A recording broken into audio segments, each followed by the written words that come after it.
Hello friends, welcome to பிரியாவி சமையல். இன்றைக்கி கும்பகோணம் கடப்பா தான் நம்ம செய்ய போகிறோம். அதுக்கு தேவையான பொருள்லாம் பார்த்துடலாம். வெங்காயம் 3, தக்காளி 1, கேரட் 2, கருவேப்பிலை, அரைக்கிறதுக்கு தேங்காய் அரை மூடி, பொட்டுக்கடலை ஒரு 4 டேபிள் ஸ்பூன், அது ஸ்பைசியெல்லாம் எல்லாமே சேர்த்து அரைக்கணும். 1 ஸ்பூன் பெருஞ்சீரகம், பூண்டு ஒரு பூண்டு ஃபுல்லாகவே, ஒரு 5 பச்சை மிளகாய்.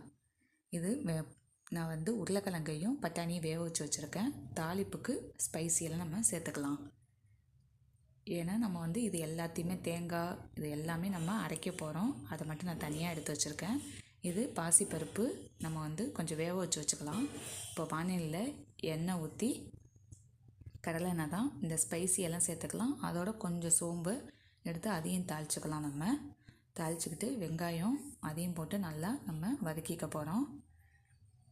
நம்ம இந்த அரைக்கிறதெல்லாம் எல்லாமே அரைச்சி வச்சுக்கலாம. காரத்துக்கு நமக்கு பச்சை மிளகாய் மட்டும்தான். இப்போ தக்காளியை சேர்த்துக்கலாம். தக்காளியும் சேர்த்து நல்லா வதக்கிக்கலாம். கொஞ்சம் கருவேப்பிலை எல்லாத்தையும் சேர்த்து நல்லா வதக்கிப்போம். இப்போ கேரட்டு சேர்த்துக்குவோம். கேரட்டையும் சேர்த்து நல்லா வதக்கி எடுத்துக்கலாம். நம்ம அரைக்கிறத அரைச்சிட்டு வந்துடலாம். அது எல்லாமே அரைக்கிறது தான், பச்சையாகவே அப்படியே அரைச்சிட்டு வச்சுக்கலாம். பாசிப்பருப்பை வேக வச்சு வச்சுக்கலாம். நான் உருளைக்கிழங்கையும் பட்டாணியும் வேக வச்சு வச்சுருக்கேன். ஒரு 6-7 விசில் விட்டு வேக வச்சு வச்சுருக்கேன். இப்போ தண்ணி வதங்கிடுச்சு. வதங்கினோடனே தண்ணி ஊற்றி நம்ம கொஞ்சம் உப்பு போட்டு வேக வச்சுக்கலாம். நம்ம பட்டாணி ஏற்கனவே வேக வச்சு தான் வச்சுருக்கேன். நம்ம இதோட சேர்த்துக்குவோம். பட்டாணியும் சேர்த்துக்கலாம். நம்ம உருளைக்கிழங்கு நீங்கள் கட் பண்ணியும் போட்டுக்கலாம். இல்லைன்னா நான் கொஞ்சம் மசிச்சு வச்சுருக்கேன் லாஸ்ட்டில் போடுறதுக்காக.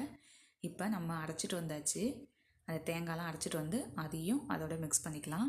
இப்போ உருளைக்கிழங்கு இது மாதிரி நான் மசிச்சு வச்சுருக்கேன். அதையும் சேர்த்து போட்டு உப்புலாம் பார்த்துக்குங்க, உரப்பு பார்த்துக்குங்க. உரப்பு அப்படி இல்லைன்னா 2 பச்சை மிளகா நம்ம கீரி கூட நம்ம போட்டுக்கலாம் காரத்துக்கு.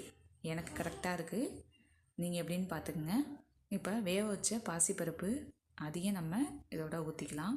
உங்களுக்கு இதோட இன்னும் திக்னஸ் வரல அப்படின்னா கடல வேக வச்சிங்க இல்லையா, அதிலே கொஞ்சம் எடுத்து அதை மிக்சியில் சும்மா ஒரு பல்ஸ் ஓட்டி அதையும் வேணால் போட்டுக்கலாம்.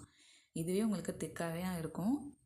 இது நம்ம சப்பாத்திக்கும் சாப்பிட்லாம், இல்லைன்னா நம்ம இட்லிக்கும் ஊற்றிக்கலாம். இது கும்பகோணம் கடப்பாங்கிறது நல்லாயிருக்கும்.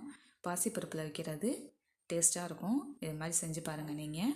இப்போ லாஸ்ட்டில் கொத்தமல்லி கருவேப்பிலை போட்டு நம்ம ஒரு கொதி வந்துடணும். கொஞ்சம் ஏன்னா திக்னஸ் வரதுக்காக. நம்ம பொட்டுக்கடலைலாம் போட்டிருக்கிறதுனால திக்காக தான் வரும். இப்போ ரெடி ஆகிடுச்சு. உங்களுக்கு பிடிச்சதுன்னா லைக் பண்ணுங்கள், ஷேர் பண்ணுங்கள், கமெண்ட் பண்ணுங்கள். Thank you friends. வாங்க